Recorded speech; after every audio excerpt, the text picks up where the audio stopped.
Okay, awesome, guys. Thank you for joining us today. We'll be talking about data-based decision making. I'm Sarah Shinley. I'm part of the MTSS Behavior Health and Management team. I'm one of the BCBAs there. And then Stephanie is also presenting tonight. She's our main presenter. She's also part of the MTSS, and she's a behavior specialist, restorative practices specialist, PBIS extraordinaire. She's my person, my go-to when I have systems questions. So she's a great resource to have. We'll be talking about lots and lots of data. I'm sure you guys are all aware that we collect a lot of data in this district. And so we're going to be talking about how do we use that data to better identify students that might benefit from additional support. So we're going to look at the early warning system, as well as some other screening measures that we can use to also talk about the development of data indicators or data triggers that can be used to identify changes in behavior. So we're going to be talking a lot about a lot of data tonight, which is Stephanie and I's favorite topic. So we do say without data, you're just another person with an opinion. So we live by that mantra, just FYI. Yeah.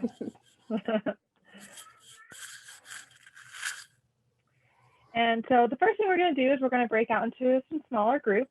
And when we get into the smaller groups, please introduce yourself, your affiliation, what school, or if you're from a community agency, where you're coming from. And then I want you guys to think about this quote. And so this comes from the Trauma Sensitive Classroom, from our keynote speaker. And it is, the first order of business in building a trauma sensitive school is safety, creating a safe environment for all concerned. So think about what that means to you, any ahas or like, oh man, this is really hitting me for this reason. Our first graphic we're going to use is the iceberg. And when we talk about trauma, we often use an iceberg as an analogy, as a visual, where you see the top surface, the behaviors or the statements students make that kind of indicate that maybe they are experiencing some trauma. Or maybe we see things around them that indicate that they are experiencing trauma. And then there's all the things underneath the layer, that how complex the trauma can be, how compound, how generational that trauma can be. Well, our data is the same way. We have our surface level of the data of what we see on the graph, but then there's a whole slew of stuff behind that data point, the story, the information, who they are as students and how they show up. And we always want to keep that in mind whenever we look at data and we look at the data points on graphs, is what's the story behind that? So we want to call that attention to our conversation tonight. And in our discussion tonight, we're really going to be talking about universal screening data. And that universal screening means everybody, universal, all of us. So whether we're talking about our entire school, maybe a entire grade band, or a department over at the secondary level, we're talking the whole tier system. We're not going down into like individual data identifying problems or functions or anything like that tonight, but we are pairing that with our medical field. And we want to think like from that big picture and something we've all been engaging with this year in that public health idea of those medical professionals, right? They look at really big data to really drive big decisions. And one thing like that I always think about is for universal design is blood pressure. And when they look at their data, they said, you know what, there's some indicators that say after this certain kind of point, these certain numbers, we might need to look into some things going on for a human so we can help take care of them and get them the resources that they need. If we didn't have those kind of cut scores, those data decision points, we were seeing that humans were not surviving very long. And that's kind of where like public health really started to look at data decision rules to make those kind of calls. And then here in education, we're very similar to that as well. So we expect our medical professionals to be able to do this. So we as educators, we should totally expect ourselves to be able to look at this data and say, what's the data telling me? What are these indicators? And have some leverage within our schools to make those decisions. So we're going to talk about that tonight too. And we're really looking at that from a preventative standpoint. We really want to catch the kids before they fall. We don't want to wait until they fail and fail and fail on anything and then we intervene. We want to be looking at our data as proactively as possible so we can make really sound decisions and intervene as quick as possible. So those are kind of the framework of what we're going to work through tonight. Part of setting our stage is we also are looking at it through the lens of the MTSS model. And hopefully this triangle is not new to you, but if it is, I'm just going to quickly orient you. The big chunk of the triangle is the green chunk, the tier 1. That's our universal practices. Hopefully 80% of all in our system, our students are able to meet those expectations, whether it's academic learning or a behavioral, social, emotional learning. And then if they're needing a little bit of extra support, that's our targeted group. That's about 10 to 15% of our population. And that's very specific to a skill. And then we have our tier 3, and those are very individualized. We do this really well with academics. We kind of flounder a little bit behaviorally because often when we sit in behavior trainings, we talk about behavior very contrived, and then we get out to like the real world or prime time, and then we are like, what'd they say in that training I was supposed to do? We often always typically go from, not always, but we often go from like tier 1, and then it's like, boom, tier 3. And sometimes we have tier 2 going on. In PBIS world, we always joke that like tier 2 is the black hole because behaviorally we traditionally go from tier 1 to tier 3. So tonight we're really going to talk about how do I look at my whole system here and how do I universally screen so I can start making indicators for kids that are showing maybe signals behaviorally. And when we talk about trauma and we talk about trauma responsive, those are our behavioral responses. Those are what we call like a topography of behavior. What does that behavior look like? Alrighty, I'm moving forward.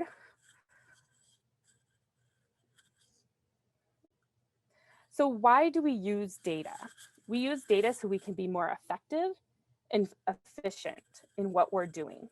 When our decisions are based in that data, we definitely can be more in line with what we need to do, and we can be more efficient with the time in what we need to do it in.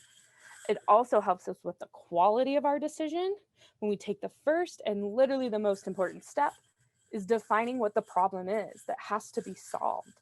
And when we define that problem, we want it with precision and clarity. So when we look, like, for example, at our behavior data, and I'm going to use office discipline referral data for an example, I might look at that and go, wow, it seems like on Tuesdays at 10 o'clock out at the playground, there's some stuff going on and students are really showing that they're getting kind of physically aggressive. I might need to put some interventions in place that help them with their communication skills when they're getting frustrated with each other. I may also need to make sure I have enough adults on site that can help students through that time.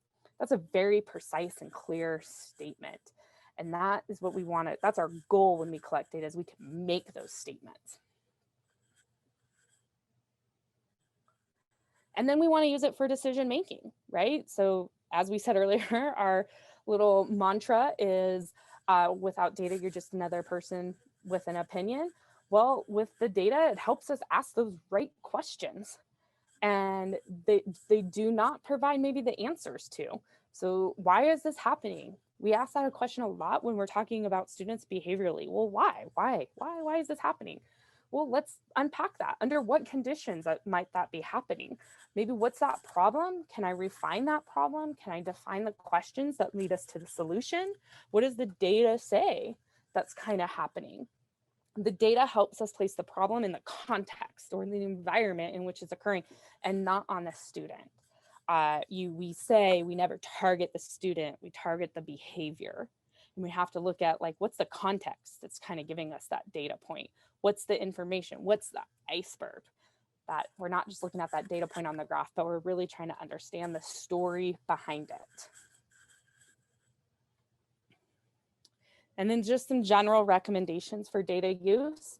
We build decision systems in our schools. We don't build data systems. We have wonderful folks who build our data systems, our data warehouse, our infinite campus. They help us build those things. So when we're at our school sites, working in our school teams, we're actually able to build decision systems. And that's part of like the data decision rules where I was talking about earlier with the medical analogies. We use our data decisions in layers, kind of like the onion. What's the problem? Can I localize the problem? Can I get really specific? We do this really well academically when we get MAP scores, we get SBACs or end of course exams or formative assessments or common assessments. And we dive in, we look at the questions, we look at the different answers, we look to see who got similar responses. We do that so well with academically, or we're striving to do it so well with academics, that we can actually take those same steps, those same skills, and apply them into looking at our behavioral, social, and emotional data. One thing we want to be careful though with is we have so much data at our fingertips. We don't want to drown in the data. So whenever we look at data, it has to be for a purpose, not just because we think, oh, I need to add this, and I need to add this, and I need to add this. We want to be intentional about the data that we use.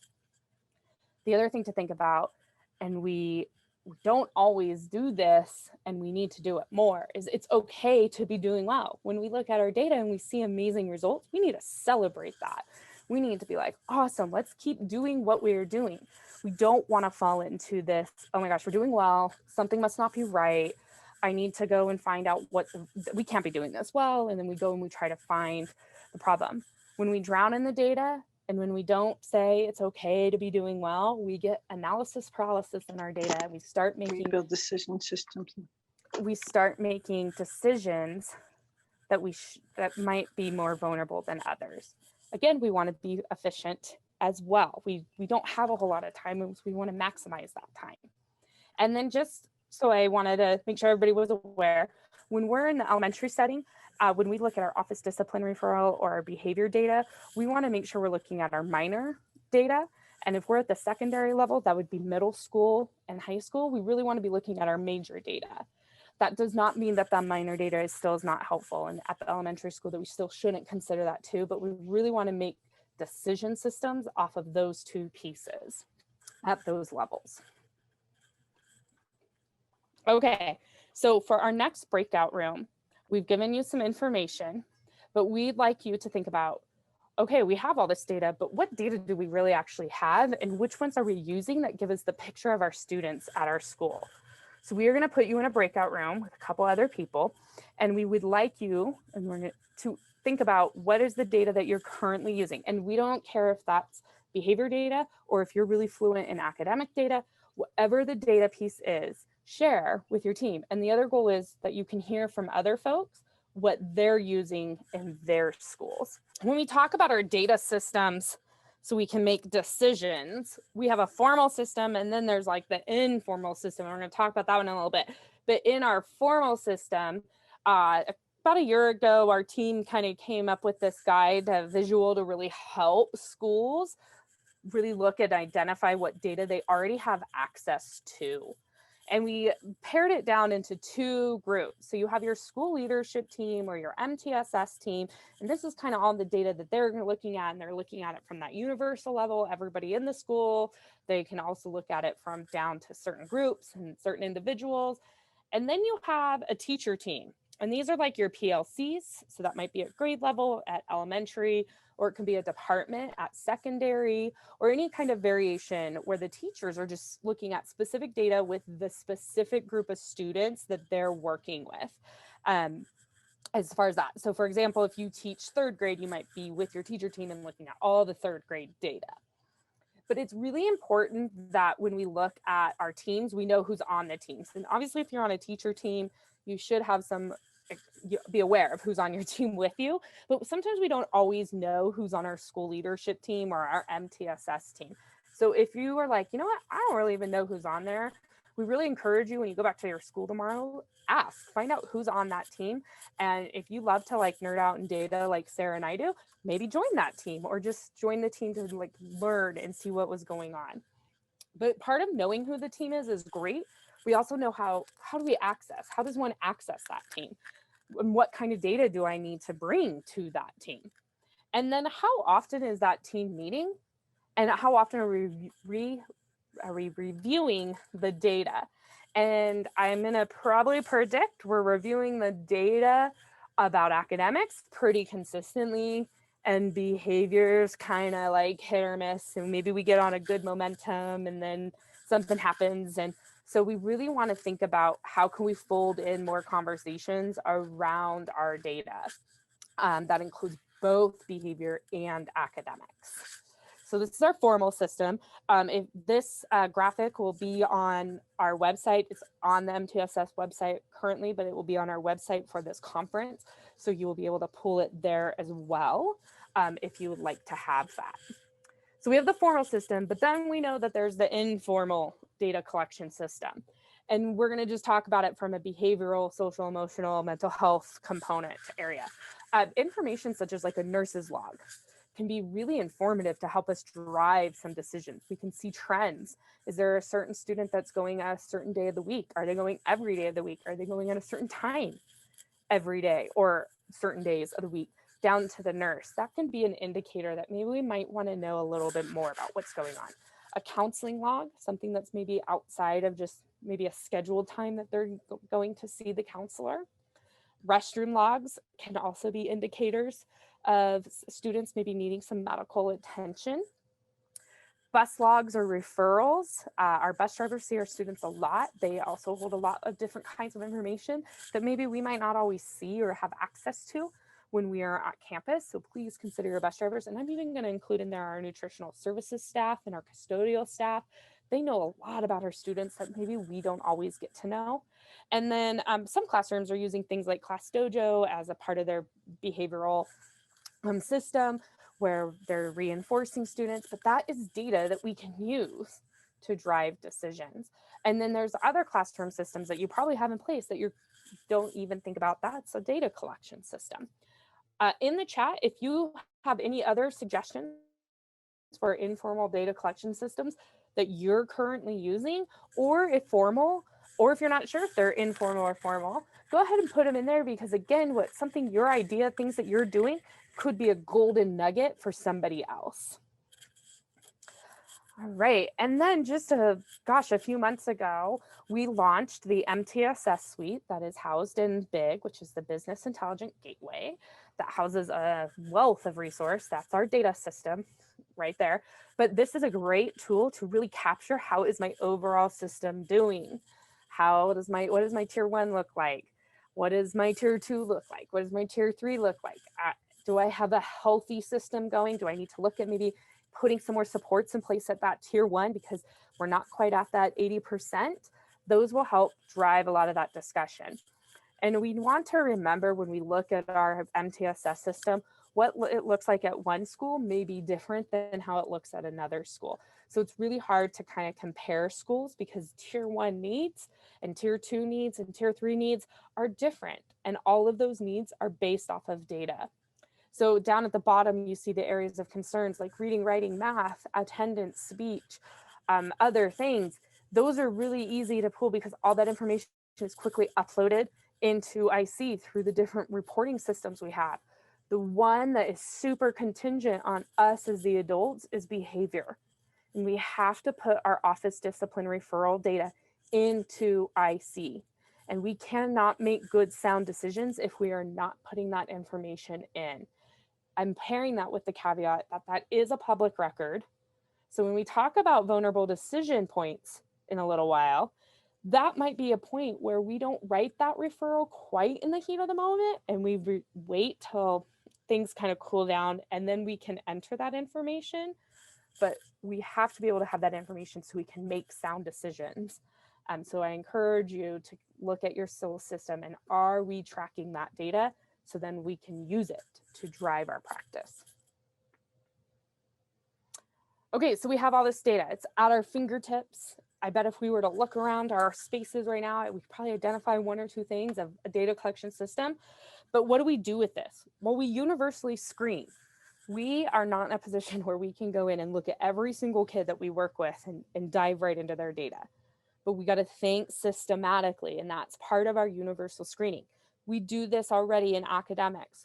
We have our MAP screening. We have other screening features through like Ames Web Plus or Common Assessments, things like that. We need to be able to do it with behavior. The cool thing is the same steps we use in academics are the same exact steps we use when we're talking behavior data. So we recommend that we follow the same screening times that we do with academics to pair in that behavioral screening as well. Sarah made some great graphics or found some great graphics of fall, winter, spring as a great way to remember how often we should be screening for that behavioral component. We do have some universal screening readiness checklists. This comes from the National PBIS Technical Assistance Center. The cool thing is our district, we've been doing universal screening for a decade at least.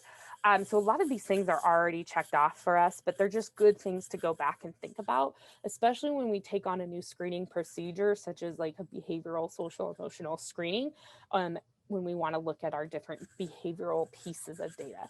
So we already have a secure district and building level administrative support for universal screening because we do it with our academics. We have committees that look at that. When we talk about our behavior data, we want to look at our community of partners here, and that includes our teachers. And at some point and under certain conditions, it may be appropriate to include family and community representatives with behavior data and social emotional data. We do run into like HIPAA compliances and stuff, so we do need to be a little mindful and aware about who we're sharing that information with. But as we start, we have to identify our goal. What's the purpose for doing this? Are we screening for mental health? Are we screening to see our social skills assessment? Are students able to meet our behavioral expectations? We want to identify that first. And then we want to think, what do we want our outcomes? Like, what's the goal here? Are we going to shift? Are we going to change? Are we going to increase teaching of the social skills? Do we have some access to mental health services that we can get our students aligned to? We want to think about those things prior to even starting. Then we have to think about what are our resources and our logistics. We don't want to screen and then be like, oh no, I don't have any of these things. So we want to think about all of those beforehand. We want to identify what are the resources and supports within our school, maybe within our community-based. As you heard on Monday from our community partners, we definitely have some resources here, but do we have access with them? Do we already have commitments from them? If you have a Safe Schools professional and social worker on your school site, are you working with them to identify what your resources are? Then you have to create a timeline for executing this screening process. So for example, let's say we didn't have any of this behavior data that we can just pull quickly from our different data sources, and we were to have to give a screener. If we screen at the beginning of the month and we don't analyze that data till the end of the month, that is 30 whole days of a lot of things changing. So we want to be very mindful of that data. And I know we have that conversation when we talk about academics, so it's that same process and behavior as well. Are there any kind of materials that we need to use? I think about back when we were doing CRTs, you just basically signed your life away that you will follow all procedures and protocols. We want to make sure that if we are doing any kind of screening, that we have followed all of those procedures as well. And then we schedule those dates for screenings and meetings to share the results. All of that needs to be done before we start. And then we got to think about the data collection and the progress monitoring system. And we have to determine our systematic process for those results. We don't just screen to say, woohoo, we screened, we did it. We have to be able to respond. We also need to think about, like, when I screen in my data, am I going right up against a break where I might not see my kids for 2 weeks? And so maybe that's not the best time to screen. And then we have to think about that planning for sharing those screening and progress results with staff, and then in some cases with family members on that one-on-one basis. So as long as we're having those discussions ahead of time, then we're setting ourselves up for very successful universal screening. Again, we're doing this in academics, same skills when we start talking about behavior data. So for one of the tools that we can use as a screener is our early warning system. And back in the day, you may have heard of it called the early warning indicators. And this is a preventative tool that we can use to start intervening with students early and quick. It doesn't require us to go and collect all this different data, put it together, analyze it, and say, okay, who needs help? Like, it's all right there. It's all the data we're already collecting through Infinite Campus. And when we look at our early warning system, we have 2 class for student disengagement from school: academic failure and struggle, and behavioral reactions to school. And again, remember, when I talk about trauma responses, those are behaviors. So when we say behaviors, that does include our trauma responses. We can look at attendance, behavior, and course failures. In 6th grade, our predicted 60%, or excuse me, I'm reading this wrong. Attendance, behavior, and course failures in 6th grade predict 60% of our dropouts. So we know as early as 6th grade where we're going to start seeing these trends. I'm going to say we probably even know even earlier than that now, from when this research was done in 2007. Early interventions targeting students' attendance, behavior, and course failures can also curb that dropout. We can keep them in school if we intervene early, but that requires us to look at this data consistently, at least 3 times a year. And it's all right in the big suite. And by a click of a button, it all comes up for us. So first, when we rolled out the early warning system, it looked at these factors: attendance, transiency, retention, reading and math scores, credit deficiency, and suspensions. And based on the definitions under each one of these operational definitions, students receive scores. And then they would total them up, and then it would identify what kind of risk score that they have. And then when we switched into like SBACs and into course exams, we took out the reading and math scores, and what they noticed was that it actually really didn't make a difference by including them, and we already know those information.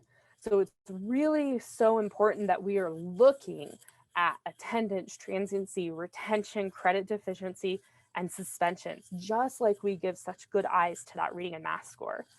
So that is the modified version. To where we are right now, it could get modified again, but right now this is where we currently sit. And you've seen this graphic, hopefully, but every year comes out with a new kind of the index definitions. As you can see, they are set by grade bands, and you can see each of the areas, and under each of the areas are those kind of definitions of what constitutes those scores. So if you are working with students, you are able to go in and look and see, oh, how did they get a 2 in attendance, or how did they get a 2 in retention? You can dive into that data. But that's how it's all explained out. And then it will give you information on if students are no risk, low risk, moderate risk, or high risk. You can also look on a student profile page. It's up in the right-hand corner. It also gives you some of the historical context. So if you've had a student that's been low risk, low risk, low risk, and then all of a sudden they're high risk, that it might be an indicator like something's up. We got to find out what's going on. What's the story behind that? And as we have been learning over this past year, trauma is so pervasive right now that we're probably going to see an uptick in these things. And so getting to know those stories behind those data points is going to be even more important than it has been ever in our history. Okay, so how prescient is the early warning system? And side note, Sarah and I spent some time on Google practicing how to say this word prescient. But if we are saying it wrong, somebody please tell us. But according to Google, we are saying it right. But it helps us look at the outcomes of students identifying at the various levels of the risk. And so what that kind of looks like is, so we have this graph, and the beautiful brains that put all this together, Sarah and I cannot take credit for this whatsoever, but this graph of data just really kind of salients the point of how effective this early warning system can be. And so this is some older data because we also didn't want anyone sitting in our session tonight to feel like we were looking at their data, so we can take that thought out of our process. But essentially in 2010 and 2011, they took those 9th graders. There was 4,516 9th graders, and they looked at them throughout a 4-year cohort and what were their graduation outcomes. And so essentially, if you were identified in 9th grade as no risk, low risk, moderate risk, high risk, this is how you actually ended up graduating. So those kids who were identified in 9th grade as no risk, 89% of them graduated. If you were identified as low risk, you see a dip in 10%. If you were identified as moderate risk, you see another dip of 12%. And then you see about a third of a dip from moderate risk down in those high risk. 31% of those kiddos did graduate. That means almost 2/3, or a little over 2/3 of those students did not graduate. They either got an adjusted or an adult diploma, they dropped out or vanished, or they transferred. Now, the thing to remember with transfer is that also could mean they went to another school outside of our district and potentially graduated there, but we don't have that data and that information. So that is how crazy good this early warning system can be in helping us predict these things. However, remember when I said we got to do the celebrations, we also can celebrate some things here. It's not a perfect predictor, but let's look at this. 31% of high-risk ninth graders did graduate. A third of them did graduate.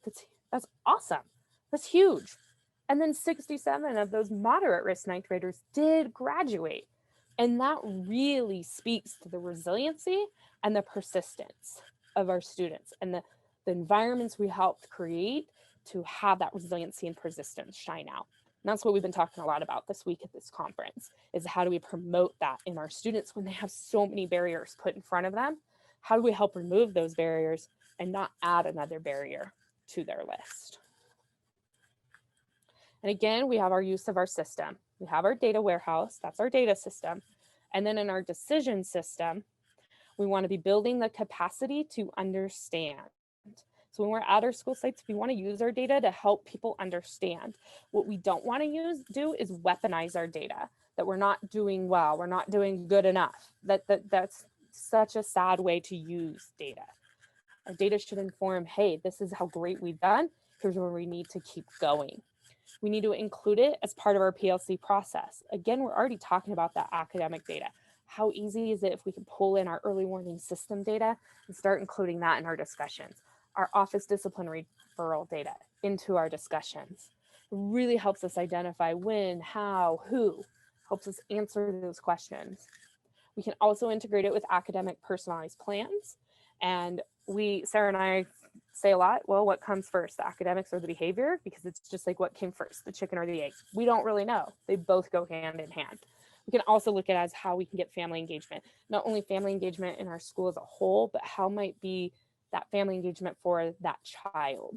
Again, the iceberg effect. Behind that data point is a student, behind that student is a family. And we can do all that through our multi-tiered system of supports.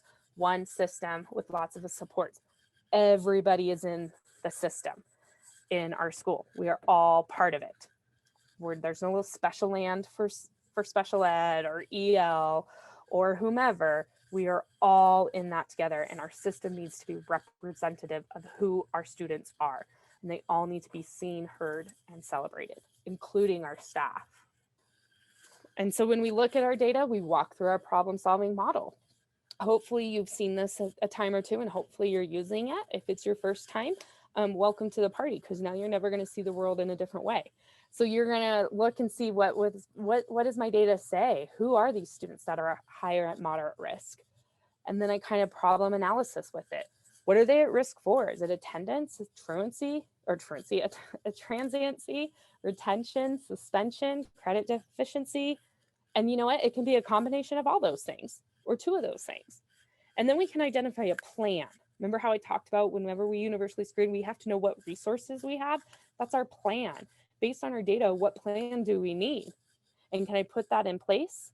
And then how do I evaluate? How do I know we're doing what we said we were going to do? And we have forms to help you with that. If Casey Fleetwood were sitting here tonight, she'd say, and we have a form for that. And we do. So we have these tools. They will be on our website for this conference, so you can pull them. We have how to pull off the early warning system out of BIG, and then how to incorporate it into your PLC process. You are also welcome to reach out to the MTSS team, and we are happy to walk you through this process. Again, this is something that should be done about 3 times a year. We don't want to be doing it weekly because your data is not going to change that much in between, and we don't want to be making quick and swift decisions that frequently. This is universal data, so 3 times a year. And then again, maybe pairing up our interventions. So here's our early warning indicators, and then maybe what are some interventions or resources and supports that go with that. And Sarah, did you want to mention anything about district behavior and district IAT? Yes, so some of the resources listed here are from the district level, including STARB and district behavior specialist and district intervention assistance team. And those are resources that are available when the data indicate that these students might need these supports. And if you're thinking that you have a student who's, you found that through the data that they've met the criteria you have to need those services or support, feel free to talk to your administrator and have them put in a referral. So there's one referral form for all of those different things, and we will connect with you and get those supports in place. And the same, I was also going to mention the district behavior specialist is both for special ed and general education. So there we have two kind of teams working together to support students both across the whole district in behavior. So we are a small team, but we're mighty. We're here to help. And again, if you're not sure, please call and we're happy to walk you through it. Mm-hmm. Okay. Woo, so I just threw a lot at y'all and it's late in the evening. So I'm gonna give you, if you can just find something near you that you can write on, maybe it's your note catcher, or if you just wanna take a little mental moment and just take 45 seconds while I put us in breakout rooms and think, how would you describe database decision making? Why is it useful? And thinking of the data sources that I have talked to you about tonight. This is just a silent reflection time. So here is the main point. And if you've lived in data world with me, you've seen this and you've heard me preach this. So we use our data to identify the need, and then we select our intervention. Our data identifies our need, then we select the intervention. And especially when we're talking behaviorally, because some of those interventions, actually all of those interventions, really also have to identify the function. They need to be some kind of function based, so we're hitting the target as much as we can. And we can even give perceived functions in small groups at that tier 2 level. But why I say this is because we all go to these amazing conferences and we all hear about these great things that are happening. And then we come back to our schools and we're like, oh my gosh, we need to be doing the new shiny object that everybody's doing. And so now I need to go out and find the kids who needs this intervention. And then we look at that data and we're like, didn't really do what I thought they said they would do. And it was supposed to be this special magical thing that was going to happen. We're doing it backwards, especially when we talk about behavior, social, emotional interventions. So again, importance for that screening. What does our data say that we need so we can get that intervention? So I'm going to implore you to all move forward going thinking data drives the need, which drives the intervention. And then when shiny object comes up, you're going to say, wait, does my data say I need that before we move forward? And then what we can do is we can say, cool, we have all this data, but I got to have some rules how I read this data. I got to know that I have all these interventions and this is the criteria to get in and this is the criteria how we graduate out. It is important that we lay down these data decision rules, just like it's important in medical fields that they have data decision rules about different diagnoses and universal best practices and ideas for targeted small group supplements. It's the same theory here. When we have these data decision rules, we are able to be more efficient and more effective. And for those of you that sat in a lot of these trainings with me, you will hear Casey Fleetwood and hearing her say, you never want a Hotel California kid. And that's where you can check out at any time you'd like, but you can never leave. And how many times have we gotten these kids that have just been in this check-in, check-out intervention for 17 years? And we're like, wow, what's going on here? We need to find out some more information. We have to have clear entry and exit criteria. That is the gold standard for how we proceed with our data, is having data decision rules. We do this in academics beautifully. We have to build it behaviorally, socially, and emotionally. That's not saying the cut scores are like, at this age, you have this behavior skill. No, it's what are these indicators that say this intervention may be appropriate. You can do a very sophisticated intervention table where you can look at all the things you have at tier 1, all the things you have at tier 2, maybe that tier 2 kind of tier 3 group And then maybe you have your full tier 3, which is more of your comprehensive group. This is one way to do it. It's also very helpful for your school to know, like, these are all the things we have on our campus. Notice this primarily focuses on behavior. You could overlay this with academics so you can see all the things you have all in one place. And again, we want to emphasize that evidence-based practice. Or you can just go down something very similar, very simple, in just looking at, these are all the support and interventions I have. Here is a brief description about it. Here's the entry criteria. And notice there's 3 data points that says entry criteria, because we always triangulate our data. We never just make a decision, or we try not to make a decision based on one piece of data as best as possible. We talk about how we're going to progress monitor that, say, hey, are we doing what we said we were going to do? And here's how we know. And then this is the exit criteria. And as you can see, it's very similar to the entry criteria, just the scores changed a little bit. If you need some help with how to do that at your school site, our team is happy to help you. We're happy to inventory that with you. You can also, again, have all your academic and all your behavior data into one place. For some of our schools that are engaging in this, they find it very helpful, especially for teachers, to know this is what it is. These are the things. It's not just this like land that nobody really knows about. Okay. This also helps you build your MTSS intervention bank. We have already pre-populated some pretty popular, we know you're probably going to use interventions in there, but the data decision rules can help you build it into your intervention bank. You could also just export, run like a query and say, these are all my interventions, and I can throw them into a table so I know what my entry and exit criteria are quickly accessible for my staff. Just want to offer if there's anything anybody has that they'd like to say or add into the chat at this time. And because I want to be honoring of our time, I don't know if we'll have another breakout opportunity, but anything sparking up for anybody? And for those of you on the call that I know are using data decision rules, any words of wisdom? They're like, don't call on me. No, it is the most amazing thing to be able to use the data and determine really what is the need, and what students meet the criteria and what interventions can we use to help that student. So that has definitely made a huge difference at our school. Thank you, Lauren. Yes, and it also really helps identify maybe interventions you didn't know that you guys needed at schools too. So I'm gonna call that in because that data said that. It also helps you with your tier 1 in saying, oh, do I need to add some things into my tier 1? So for example, in some data that I looked at with a school, we realized that we needed some more language in our PBIS matrix that centered around for internalizers of what to do when they felt overwhelmed, specifically in the lunchroom. And that was a big critical piece.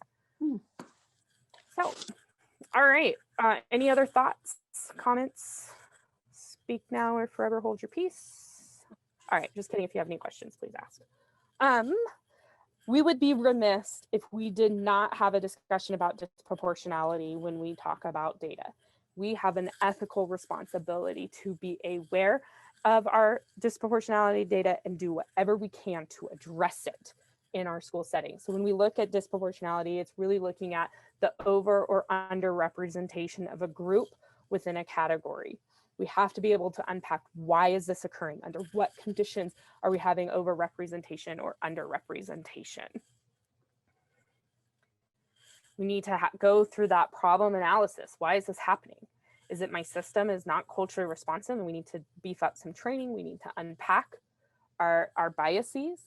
Is it my behavior and discipline definitions are ambiguous? Sarah and I will always tell you, if it's observable and it's measurable, it's a behavior. If you can't observe that and you can't measure that, it's not a behavior. Sometimes when we look at specifically our PBIS expectations, we look at what we have, and sometimes some of those things are actually values and not necessarily behaviors. And they may be what's contributing to some of our behavior data. So I kind of encourage you to take a look. Is this observable? Is this measurable? And how we know that is you've operationally defined it. And if it's not operationally defined, then it's not observable, it's not measurable. We see disproportionality in our achievement gap. We have lots of conversation around our explicit and our implicit bias. So if we see disproportionality across all settings, that indicates an explicit bias. If we see disproportionality in specific settings, that indicates implicit biases. And then Tiffany's doing an excellent training on trauma and equity and implicit bias. She also does a ton of her team. They're amazing. They do a ton of trainings as well. I encourage you to explore them and their work. And then what would happen is we have these moments where we make vulnerable decisions. And if you are a person like me where you haven't eaten anything for a while, you might get a little hangry and you might make a decision that you wouldn't necessarily make under hangry conditions. And we call those vulnerable decision points. And a vulnerable decision is just those specific decisions that are more vulnerable to affect our implicit biases. They are affected by elements of situation, such as subjectivity, sometimes our behavior definitions, deciding if it's a major versus a minor. We are very heated in moments. And so we may say something that actually really is a minor behavior and we categorize it as a major because we are in the heat of the moment. It also affects the person's decision state. So again, I talked about maybe you were hungry, you're tired, you're distracted. The student has been really challenging to deal with and you're overwhelmed.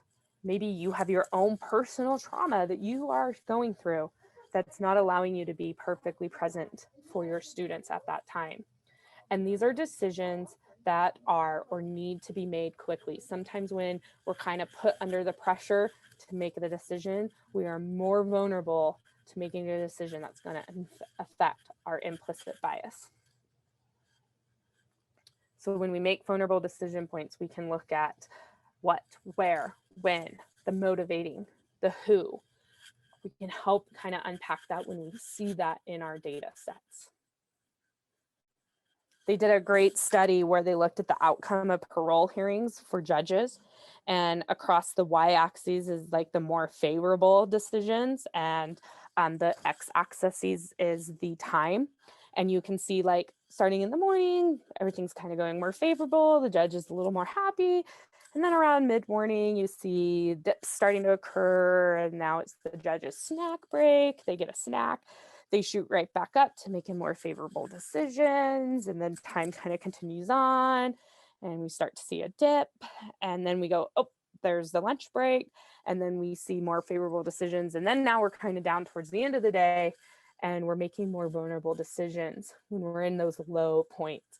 I think as educators, we could probably be on something very similar. I know when I was teaching in SIP, I knew there were certain points in the day that I was like, this is when I have to tap out because I'm gonna be making those decisions I shouldn't be. And that took a skill for me to come to a realization for a while. So I'm gonna encourage you to kind of think about your day and when might be your vulnerable points, where that's where you're gonna say, I need to take a break. I need to tap out for a minute.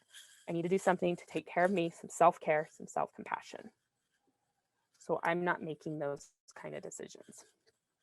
And of course, we overplanned on things, so we're not going to break out another breakout room.